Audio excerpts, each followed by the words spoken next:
ನಮ್ಮಲ್ಲಿ ಒಂದು ಮಾತಿದೆ, ತಿನ್ನೋದಕ್ಕೆ ಇಟ್ಟಿಲ್ಲ ಅಂದರೂ ತಲೆ ಜುಟ್ಟಿಗೆ ಮಲ್ಲಿಗೆ ಹೂವಂತೆ. ಆ ರೀತಿ ಪಾಕಿಸ್ತಾನದ ಪರಿಸ್ಥಿತಿ ಇವತ್ತು. ತನ್ನ ದೇಶದಲ್ಲೇ ಆಗ್ತಾ ಇರುವಂಥ ಸಮಸ್ಯೆಗಳ ಬಗ್ಗೆ ಚಕಾರ ಎತ್ತೋದು, ಅದನ್ನು ಹೆಂಗೆ ಬಗೆಹರಿಸೋದು ಅನ್ನೋದು ಪಾಕಿಸ್ತಾನಕ್ಕೆ ಗೊತ್ತಿಲ್ಲ. ಆದರೆ ಭಾರತದ ವಿರುದ್ಧ ಹೇಳಿಕೆಯನ್ನು ಕೊಡೋದರಲ್ಲಿ ನಿಸ್ಸೀಮರು ಪಾಕಿಸ್ತಾನದವರು. ಒನ್ಸ್ ಅಗೇನ್ ಶಹರೀಫ್ರಿಂದ ಅಂಥದ್ದೊಂದು ಹೇಳಿಕೆ ಬಂದಿದೆ. ಸಿಂಧೂ ನದಿ ನೀರಿನ ವಿಚಾರಕ್ಕೆ ಸಂಬಂಧಪಟ್ಟಂಥ ಒಂದು ಹೇಳಿಕೆಗಳನ್ನು ಅವರು ಕೊಡೋ ಪ್ರಯತ್ನವನ್ನು ಮಾಡ್ತಾ ಬಂದಿದ್ದಾರೆ. ಈ ಸಿಂಧೂ ನದಿಯ ಬಗ್ಗೆ ಅನೇಕ ಬಾರಿ ನಾವು ಚರ್ಚೆ ಮಾಡಿದ್ದೀವಿ. ಒಪ್ಪಂದ ಆಗಿತ್ತು, ಒಪ್ಪಂದದ ನಂತರ ನೀರು ಬಿಡಲಿಲ್ಲ. ಆ ನೀರು ಸಿಗದೇ ಇದ್ದರೆ ಪಾಕಿಸ್ತಾನ ಹೆಂಗೆ ಈ ಗೋಧಿಯನ್ನು ಬೆಳೆಯುವುದಕ್ಕೆ ಹೆಂಗೆ ಸಮಸ್ಯೆಯನ್ನು ಅನುಭವಿಸ್ತೀವಿ ಅಂತ ಆ ಸಮಸ್ಯೆಯನ್ನು ಇವತ್ತು ಅವರು ನೋಡ್ತಾ ಇದ್ದಾರೆ. ಅದರ ಭಾಗವಾಗಿ ಒಂದು ಬೆಳವಣಿಗೆ ಆಗ್ತಾ ಇದೆ. ಇದೀಗ ಅವರು ಒಂದು ರೆಡ್ ಲೈನ್ ಎಳೆಯುವ ಪ್ರಯತ್ನವನ್ನು ಮಾಡಿದ್ದಾರೆ. ಹಾಗಾದರೆ ಈ ಹತಾಶೆಯ ಹಿಂದೆ ಏನು ಕಾರಣ? ಯಾವ ಕಾರಣಕ್ಕಾಗಿ ಭಾರತದ ವಿರುದ್ಧ ಪಾಕಿಸ್ತಾನದ ಮಾತು ಏನಾಯಿತು? ಈ ಸ್ಟೋರಿಯಲ್ಲಿ ನೋಡ್ತಾ ಹೋಗೋಣ. ಭಾರತಕ್ಕೆ ಜಲ ಬೆದರಿಕೆ ಹಾಕಿದೆ ಪಾಕಿಸ್ತಾನ. ಬೆದರಿಕೆ ಹಾಕೋದಷ್ಟೇ ಕೆಲಸ. ಈ ಬೆದರಿಕೆನ ಹಾಕ್ತು. ಸಿಂಧೂ ನದಿ ನೀರು ಹಂಚಿಕೆ ವಿಚಾರದಲ್ಲಿ ಪಾಕಿಸ್ತಾನ ಇದೀಗ ಖ್ಯಾತಿ ತೆಗೆದಿದೆ. ರೆಡ್ ಲೈನ್ ಅಂತ, ನದಿ ನೀರಿನ ಪ್ರತಿ ಹನಿಯೂ ಕೂಡ ರೆಡ್ ಲೈನ್ ಅಂತೆಲ್ಲ ಹೇಳಿದರು ಅವರು. ನೀರಿನ ಹಕ್ಕನ್ನು ಕಸಿದ್ರೆ ಭಾರತ ನೇರ ಪರಿಣಾಮವನ್ನು ಎದುರಿಸಬೇಕಾದಂಥ ಎಚ್ಚರಿಕೆಯನ್ನು ಒಂದು ವರ್ಷದಿಂದ ಕೊಡ್ತಾ ಇಲ್ಲ ನೀರು. ಏನು ಮಾಡ್ತು ಪಾಕಿಸ್ತಾನ? ವಿಶ್ವಸಂಸ್ಥೆಗೆ ಹೋಗ್ತಾ. ವಿಶ್ವಸಂಸ್ಥೆಯಲ್ಲಿ ಭಾರತ ಏನು ಹೇಳ್ತು? ಯಾವುದೇ ಕಾರಣಕ್ಕಾಗಿ ನೀರು ಬಿಡಲ್ಲ, ನೀವು ಯಾವುದೇ ಮಧ್ಯಸ್ಥಿಕೆಯನ್ನು ವಹಿಸಬೇಡ್ರಿ ಅಂತ ಭಾರತ ಅವತ್ತು ಕಡಾಖಂಡಿತವಾಗಿ ಹೇಳಿದ್ದನ್ನು ನೋಡಿದ್ದೀವಿ. ಹೀಗಾಗಿ ಏನು ಮಾಡ್ತಾ ಇದೆ ಪಾಕಿಸ್ತಾನ? ಏನೂ ಇಲ್ಲ. ಪಹಲ್ಗಾಮ್ ದಾಳಿಯ ಬಳಿಕ ಭಾರತದ ವಿರುದ್ಧ ಇವರೆಲ್ಲ ಮಾತನಾಡಿದ್ದಾರೆ. ಸಿಂಧು ಒಪ್ಪಂದವನ್ನು ತಡೆಯುವ ಮುಖಾಂತರ ಪಾಕಿಸ್ತಾನದ ಗಂಟಲನ್ನು ಪ್ರಧಾನಿ ನರೇಂದ್ರ ಮೋದಿ ಇಸ್ಕಿದ್ದೆಲ್ಲ ನಮಗೆ ಗೊತ್ತಿದೆ. ಅವರಿಗೆ ಪಂಜಾಬ್ ಪ್ರಾಂತ್ಯದಲ್ಲಿ ಗೋಧಿ ಬೆಳೆಯೋದಕ್ಕೆ ನೀರು ಬೇಕು. ಈ ಕಾರಣಕ್ಕಾಗಿ ಅಲ್ಲಿಯ ಸಮಸ್ಯೆಯನ್ನು ಭಾರತದ ವಿರುದ್ಧ ಎತ್ತಿ ಕಟ್ಟುವ ಪ್ರಯತ್ನವನ್ನು ಮಾಡ್ತಾ ಇದ್ದಾರೆ. ಆ ಮುಖಾಂತರ ಒನ್ಸ್ ಅಗೇನ್ ಅದೇ ಕಂಟಿನ್ಯೂಟಿ ಆಗ್ತಾ ಇದೆ. 2025 ಪಹಲ್ಗಾಮ್ನಲ್ಲಿ ನಡೆದಂಥ ಭೀಕರ ಉಗ್ರ ದಾಳಿಯ ಬಳಿಕ ಇದೀಗ ಮೋದಿ ಸರ್ಕಾರದ ವಿರುದ್ಧ ಎಲ್ಲ ಮಾತನಾಡಿದರು. ಈ ಒಪ್ಪಂದವನ್ನು ತಡೆ ಹಿಡಿಯುವ ಮುಖಾಂತರ ಭಾರತ ಅದರ ಗಂಟಲನ್ನು ಹಿಸ್ಕಿದ್ಬಿಟ್ಟಿದೆ. ಹೀಗಾಗಿ ಅದರ ಪರಿಣಾಮವಾಗಿ ಈ ಹೇಳಿಕೆ ಬರ್ತಾ ಇದೆ. ನೋಡೋಣ ಏನಾಗುತ್ತೆ. ಇದರ ಜೊತೆಗೆ ಟ್ರಂಪ್ ಜಪ, ಭಾರತಕ್ಕೆ ಮಾತ್ರ ಮಧ್ಯಸ್ಥಿಕೆ ಒಪ್ಪಿಗೆ ಇಲ್ಲ.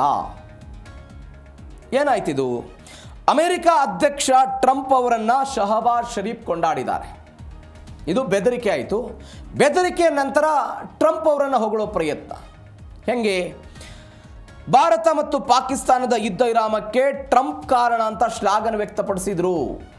ಡೊನಾಲ್ಡ್ ಟ್ರಂಪ್ ಅವರು ಕಾರಣ ಅಂತ ಅವರು 10 ಬಾರಿ ಹೇಳಿದ್ರು. ಒನ್ಸ್ ಅಗೇನ್ ಇವರು ಅದನ್ನೇ ಹೇಳ್ತಾ ಇದ್ದಾರೆ. ಮೂರನೇ ವ್ಯಕ್ತಿಯ ಮಧ್ಯಸ್ಥಿಕೆಯ ಪ್ರಶ್ನೆ ಇಲ್ಲ ಅಂತ ಭಾರತದ ವಿದೇಶಾಂಗ ಇಲಾಖೆ ಹೇಳ್ತು. ಈಗ ಡೊನಾಲ್ಡ್ ಟ್ರಂಪ್ ಪದೇ ಪದೇ ಆ ಹೇಳಿಕೆಯನ್ನು ಕೊಡ್ತಾ ಬಂದಾಗಲೂ ಕೂಡ ಯಾವುದೇ ಮಾತುಕತೆಗಳ ಹಂತದ್ದಿಲ್ಲ. ಸ್ವತಃ ಪಾಕಿಸ್ತಾನದವರೇ ಬಂದರು, ನಮ್ಮನ್ನು ರಿಕ್ವೆಸ್ಟ್ ಮಾಡಿಕೊಂಡ್ರು, ನಾವು ಮಾತುಕತೆಯನ್ನು ನಡೆಸೋಣ, ಮಾತುಕತೆ ಮುಖಾಂತರ ಇದನ್ನು ಅಂತ್ಯ ಮಾಡೋಣ ಅಂತ ಅವ್ರು ಹೇಳಿದರು. ಈ ಕಾರಣಕ್ಕಾಗಿ ನಾವು ಯುದ್ಧವನ್ನು ಸ್ಥಗಿತ ಮಾಡಿದ್ದೀವಿ ಅಂತ. ಆದರೆ ಯುದ್ಧ ಸ್ಥಗಿತ ಅನ್ನುವಂಥದ್ದು ಸ್ಥಗಿತ ಆಗಿಬಿಡಲ್ಲ. ನಮ್ಮ ಮೇಲೆ ಏನಾದರೂ ದಾಳಿ ಮಾಡುವ ಪ್ರಯತ್ನಗಳಾದರೆ ನಾವು ಒನ್ಸ್ ಅಗೇನ್ ಇದನ್ನು ಕಂಟಿನ್ಯೂಟಿ ಮಾಡ್ತೀವಿ ಅಂತಲೂ ಕೂಡ ಭಾರತ ಆಪರೇಷನ್ ಸಿಂಧೂರ್ ಕಂಟಿನ್ಯೂಟಿ ಆಗ್ತಿರುತ್ತೆ ಅನ್ನೋದನ್ನು ಎಚ್ಚರಿಕೆ ಕೊಟ್ಟಿತ್ತು. ಆದರೆ ಶಹಬಾಜ್ ಶರೀಫ್ ಹೇಳ್ತಾ ಇದ್ದಾರೆ ಟ್ರಂಪ್ ಅವರು ಕಾರಣ ಅಂತ. ಸೋಲನ್ನೇ ವಿಜಯದ ಸ್ಮಾರಕ ಅಂತ ಪಾಕಿಸ್ತಾನದ ಪ್ರಧಾನಿ ಅವರು ಹೇಳ್ತಾ ಇದ್ದಾರೆ. ಇದೇನು, ನಿನ್ನನ್ನು ನಾನು ಹೊಗಳುತ್ತೇನೆ, ನನ್ನನ್ನು ನೀನು ಹೊಗಳು, ಒಟ್ಟಾರೆ ಏನಾಗಬೇಕು, ನಿಂದು ಕೆಲಸ ಆಗಬೇಕು, ನಂದು ಕೆಲಸ ಆಗಬೇಕು ಅಂತ. ಈ ಪಾಕಿಸ್ತಾನ ಟ್ರಂಪ್ ಅವರನ್ನು ಹೊಗಳಿದ್ರೆ IMFನಲ್ಲಿ ಒಂದು 4 ಕಾಸು ಸಾಲ ಸಿಗುತ್ತೆ ಅಂತ ಆಲೋಚನೆ. ಡೊನಾಲ್ಡ್ ಟ್ರಂಪ್ ಅವರು ಇದೇ ಶಹಬಾಜ್ ಶರೀಫನ್ನ, ಮುನೀರ್ನನ್ನು ಹೊಗಳಿದ್ರೆ ಒಟ್ಟಾರೆ ಪಾಕಿಸ್ತಾನದ ಬೆಂಬಲ ಅನ್ನೋಗೊಂದು ಸ್ವಲ್ಪ ಸಿಗಬಹುದು ಚೀನಾದ ವಿರುದ್ಧ ಅಂತ ಅವ್ರದ್ದೊಂದು ಪ್ರಯತ್ನ ಇದೆ.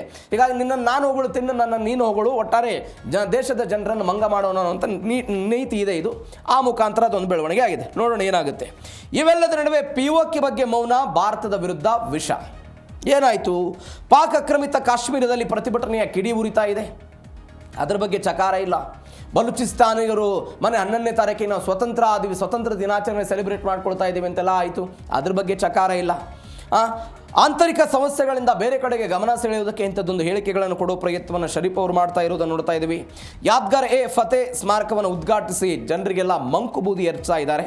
ಅಧಿಕಾರವನ್ನು ಉಳಿಸ್ಕೊಳ್ಳೋದಕ್ಕೆ ಮತ್ತೆ ಕಾಶ್ಮೀರ ಜಪವನ್ನು ಈ ಪ್ರಧಾನಿ ಮಾಡ್ತಾ ಇರೋದು. ಅಂದರೆ ಒಟ್ಟಾರೆ ಜನರ ಸಮಸ್ಯೆಗಳನ್ನು ಮತ್ತೊಂದು ದಿಕ್ಕಿನತ್ತ ತೆಗೆದುಕೊಂಡು ಹೋಗುವುದಕ್ಕೆ ಇಂಥದ್ದು ಹೇಳಿಕೆಗಳನ್ನು, ಭಾರತದ ವಿರುದ್ಧ ಇಂಥದ್ದೊಂದು ಹೇಳಿಕೆಗಳನ್ನು ಕೊಡೋದು, ಟ್ರಂಪ್ ಅವರನ್ನು ಹೊಗಳೋದು, ಈ ರೀತಿಯಾದಂಥ ನೀತಿ ಅನೇಕ ವರ್ಷಗಳಿಂದ ಆಗ್ತಾ ಇದೆ. ಅದನ್ನು ಮತ್ತೊಮ್ಮೆ ಕಂಟಿನ್ಯೂಟ್ ಮಾಡ್ಕೊಂಡು ಹೋಗೋ ಪ್ರಯತ್ನ ಪಾಕಿಸ್ತಾನದಿಂದ ಆಗಿದೆ. ಮತ್ತೊಂದು ಬೆಳವಣಿಗೆ ಏನು ಅಂತ ಹೇಳಿದ್ರೆ, ಉಗ್ರ ಹಫೀಜ್ ಪರ ಮಾಜಿ ಸಚಿವ ಬ್ಯಾಟಿಂಗ್ ಬೀಸಿರೋದು. ಬ್ಯಾಟಿಂಗ್ ಬೀಸೋದು ಬಿಡಿ, ಯಾವ ಉಗ್ರರನ್ನು ಭಾರತ ಆಪರೇಷನ್ ಸಿಂಧೂರದ ಮುಖಾಂತರ ಹೊಡೆದು ಉಳಿಸಿತ್ತಲ್ಲ, ಆ ಆಪರೇಷನ್ ಸಿಂಧೂರದಲ್ಲಿ ಸತ್ತು ಹೋದಂಥ ಉಗ್ರರ ಅಂತ್ಯಕ್ರಿಯೆಯಲ್ಲಿ ಅಲ್ಲಿಯ ಸಚಿವರೆಲ್ಲ ಭಾಗವಹಿಸ್ತಾರೆ ಅಂತ ಹೇಳಿದ್ರೆ ಮತ್ತೆ ಪಾಕಿಸ್ತಾನ ಹೇಳುತ್ತೆ ನಾವು ಉಗ್ರರಿಗೆ ಸಪೋರ್ಟ್ ಮಾಡಲ್ಲ, ಭಯೋತ್ಪಾದನೆ ಅನ್ನೋದು ಪಾಕಿಸ್ತಾನದಲ್ಲಿ ಇಲ್ಲ, ನಾವು ಶಾಂತಿ ದೂತರಾಗಿ ಕೆಲಸ ಮಾಡ್ತೀವಿ. ಯಾರ ಪರವಾಗಿ? ಇರಾನ್ ಮತ್ತು ಅಮೆರಿಕಾದ ಪರವಾಗಿ ಶಾಂತಿ ದೂತ ವೇದಿಕೆಯನ್ನು ಕ್ರಿಯೇಟ್ ಮಾಡ್ತೀವಿ ಅಂತ ಇವತ್ತವರು ಮತ್ತೊಂದು ಹೇಳಿಕೆ ಕೊಟ್ಟರು. ನಾನು ಹಫೀಜ್ ಸವೀದ್ನ ಸೇವಕ ಅಂತ ಮಾಜಿ ಸಚಿವ ಶೇಖ್ ರಶೀದ್ ಎಲ್ಲ ಹೇಳಿದರು. ಭಾರತದ ದೇವಾಲಯಗಳಲ್ಲಿ ಗಂಟೆ ಸದ್ದು ಕೇಳಿಸದಂತೆ ಮಾಡುತ್ತೇವೆ ಅಂತ ಮೊನ್ನೆ ಒಬ್ಬ ವ್ಯಕ್ತಿ ಹೇಳಿಕೆ ಕೊಟ್ಟಿದ್ರು. ಇದೇ ಒಬ್ಬ ಉಗ್ರರ ಕೊಟ್ಟಂಥ ಹೇಳಿಕೆ. ಏನೋ ಯಾವುದೋ ಒಂದು ಕಾರ್ಯಕ್ರಮದಲ್ಲಿ ಮಾತನಾಡ್ತಾ ಆತ ಹೇಳಿದ್ದ, ಹಿಂದೂ ದೇವತೆಗಳು, ಅದಾದ ನಂತರ ಗೋಪೂಜೆ ಬಗ್ಗೆ ಮಾತನಾಡಿದ್ದು ಎಲ್ಲವನ್ನು ಕೂಡ ನೋಡಿದ್ವಿ. ಅದೇ ರೀತಿಯಾಗಿ ಇಂಥದ್ದೆಲ್ಲ ಬಂತಿದ್ದು. ಮೊದಲು ಅವರ ದೇಶದ ಜನರಿಗೆ ಅನ್ನ ಹಾಕೋದು ಕಲೀಲಿ, ಆಮೇಲೆ ಭಾರತದ ದೇಗುಲಗಳ ಬಗ್ಗೆ ಎಲ್ಲ ಮಾತನಾಡಿ. ಭಯೋತ್ಪಾದಕರನ್ನು ಹೊಗಳುವ ಮುಖಾಂತರ ತನ್ನ ಅಸಲಿ ಗುಣವನ್ನು ಪಾಕಿಸ್ತಾನ ಎಲ್ಲ ತೋರಿದೆ. ಪಾಕ್ ಸಚಿವನ ಈ ಉನ್ಮಾದಕ್ಕೆ ಭಾರತ ಸೇನೆ ಒಂದು ತಕ್ಕ ಏಟನ್ನು ಕೊಡಬಹುದಾ ಎನ್ನುವಂಥ ನಿರೀಕ್ಷೆ ಇದೆ. ಏನಾಗುತ್ತೆ ನೋಡೋಣ. ಇವೆಲ್ಲದರ ನಡುವೆ ಮೋದಿ ಒಂದು ಹೇಳಿಕೆ ಕೊಟ್ಟರು. ಭಯೋತ್ಪಾದನೆ ಮತ್ತು ಮಾತುಕತೆ ಎಲ್ಲವೂ ಕೂಡ ಒಟ್ಟಿಗೆ ಸಾಧ್ಯವಿಲ್ಲ ಅಂತ ಒನ್ಸ್ ಅಗೇನ್ ಅದನ್ನೇ ಕಂಟಿನ್ಯೂಟಿ ಮಾಡಿದ್ದಾರೆ. ಉಗ್ರರನ್ನು ಸಾಕುವಂಥ ಪಾಕ್ಗೆ ಸಿಂಧು ನದಿ ನೀರಿನ ಒಪ್ಪಂದವೇ ಇದೀಗ ಬ್ರಹ್ಮಾಸ್ತ್ರ ಆಗಿದೆ.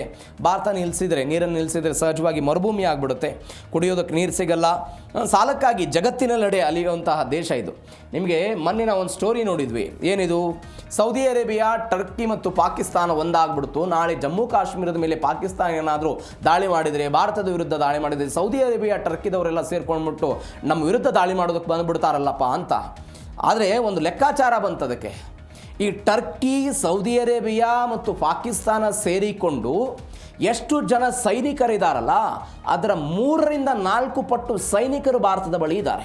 ಈ ಅಂಕಿಅಂಶ ಯಾವಾಗ ಬೆಳಕಿಗೆ ಬಂತಲ್ಲ ದೊಡ್ಡ ಮಟ್ಟದ ಚರ್ಚೆ ಆಯಿತು. ಇದರ ಅರ್ಥ ಏನು ಹೇಳ್ತಾ ಇದ್ದೀನಿ ಅಂತ ಹೇಳಿದ್ರೆ, ಪಾಕಿಸ್ತಾನ ಯಾರದ್ದೇ ಸ್ನೇಹವನ್ನು ಬಳಸಿಕೊಂಡು ಬಂದರೂ ಕೂಡ ಭಾರತ ಅದನ್ನು ಎದುರಿಸುತ್ತೆ ಅನ್ನೋದನ್ನು ಅನೇಕ ಬಾರಿ ಮೆಸೇಜ್ನ ಮುಖಾಂತರ ಕೊಟ್ಟಿದೆ. ಏನಾಗುತ್ತೆ ನೋಡೋಣ.